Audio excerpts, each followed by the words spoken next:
All right, we'll go ahead and get started with your questions. Coach, obviously the second half against Evansville, you had that five of Spencer, Ty, Trey, Isaiah, Luke, that was really clicking, and I think that's probably one of maybe five of your better defenders, and to score 44 points in the second half of that group, do you feel like you need to roll them out together more, or how do you kind of evaluate things going forward? Yeah, that game we talked about with the guys a little bit in the first half, but I talked about it quite a bit at halftime. How physical that game was, and I thought Evansville did a very good job of at both ends of the floor playing defensively, physical, getting between us and the basket. Getting with some of the pin downs and some of the handoffs, fighting through those hard and forcing us to either not get a catch or have to go wider.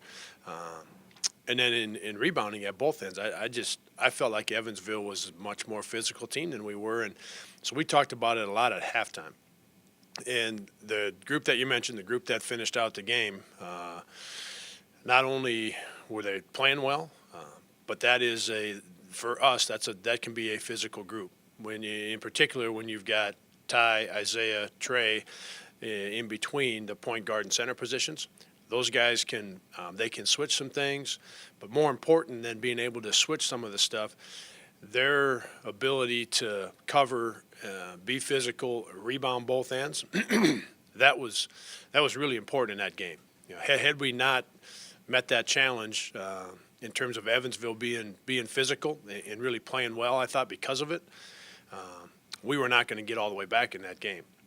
So you really like that as a coach and as a coaching staff when you go to a group because you need to be more physical, and those guys come through in that area. But also, as you said, it's a 44-point half. We had some guys really play well, and Spencer was a big part of that. I know we talked about it, but Isaiah's stretch in that 4 or 5 possessions to get the game from, if we were down 9 or 10, to get it from there, he almost tied it. He was involved in all the possessions that tied it, whether he scored or he found somebody. So that's a good group. Yeah, that's a good lineup. And, with Ty, when I went back and watched the film, Ty was doing some of the things that Miles was doing. We put Miles into that starting lineup to add some defense and add some rebounding at the offensive end of the floor because Miles was so active.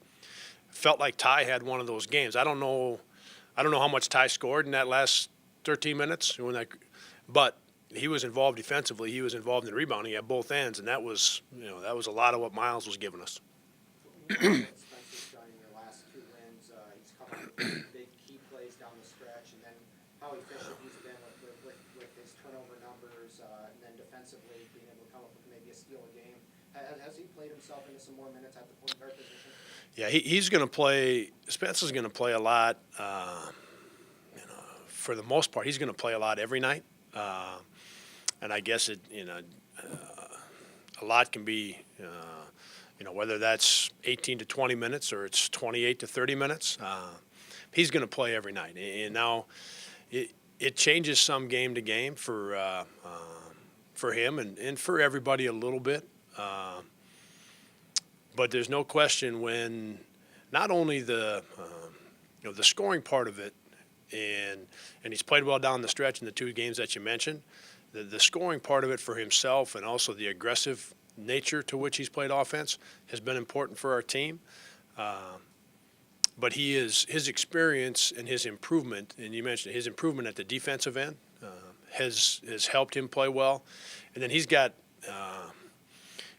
got a little something to him, and I think the experience has helped him. But I also think it's his personality, that competitive streak that he's got. He's not afraid of any situation, and those are things that have really helped us. Not just in the 2 wins, but at other times. And that you need that on the floor. So what that means if tomorrow on Wednesday night he plays 22 minutes or he plays 34 minutes, I don't know that right now. He's going to play a lot. And he's going to be heavily involved, but I don't know what the number is going to look like. The Loyola team you're facing on Wednesday, how good was it than the one a year ago? They're starting to come into that kind of form a little bit. They graduated 3 really good players from last year's team. They return 3 that everybody's well aware of, and then Williamson and Skona and another guy or 2 that didn't play as much last year but were a part of that group. And then they've got some new guys, either had been in the program or are brand new to the program, that are starting their game against Southern yesterday. They looked a lot like what they looked like last year in terms of their ball movement. They got Southern stretched out, and they're driving it and forcing Southern to chase them around defensively. And then, watching, in particular, their last two games, defensively they're starting to make a lot of those rotations that they were making a year ago as well. So I think a big part of that is, again, you've got a couple of younger guys. You've got a couple guys in the either starting lineup or in the rotation that weren't in the regular rotation a year ago. And it feels like those guys are starting to catch up at both ends in terms of the way they were so successful a year ago in moving the basketball. And then defensively, they were as good as anybody, as we saw, not just in our league, but anybody in the country. And some of those rotations are starting to show up. Some of the younger guys or newer guys have got some experience now, and as a group, they're starting to move in that direction. Well, with Crutwood in particular, what are going to be the keys inside? Obviously, he's coming off a really nice game against Southern. Yeah, that's a real challenge. He's at that size. He's so skilled. They can run their offense through him, which they do in the high post. They can throw it to him at that free throw line and not only run that offense through him, but he can turn and drive it and get himself to a spot at the basket where he can score. They throw it to him inside to get some touches with his back to the basket.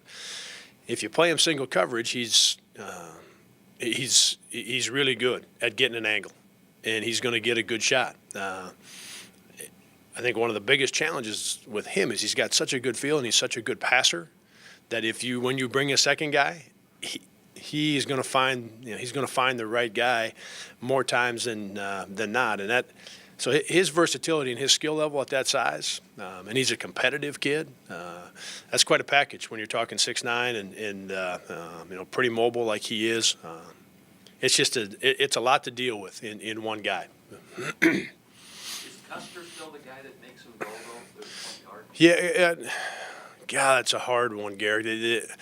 All three of those guys right now, when I say the three most experienced guys that are back from last year, and they were all, obviously Custer was player of the year, and Krutwig was freshman of the year, and Towns was tremendous. So they were really good last year, those three. But they're watching them this year.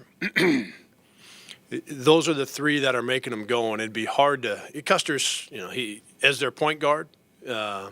It feels like Towns has taken on some more leadership. You know how Richardson and Ingram, those guys provided a lot of leadership. It feels like Towns has taken on more of a leadership role, and that's maybe why I hesitate a little bit. Custer, he still makes them go. There's no question. But Towns has taken on a much more leadership than a year ago, which would fit and seem natural. And then Krutwig kind of, silently is the wrong word because he's so effective. But it feels like it's Custer and Towns' team, but Krutwig's got the ball in his hands all the time. It's a pretty good dynamic with those three guys. Do they bring a new challenge because of personnel than maybe that team that you faced a year ago and made the Final Four? Is that something new and different that'll be? They're running a lot of the same stuff. They want to get it out and push it in transition. They don't send many guys to their offensive glass, so they get their guys back, so they really protect in transition. But they also want to see if they can't beat you and get an easy basket. So they want both ends of that. That's similar to last year. And then what they're running in the half court is very similar.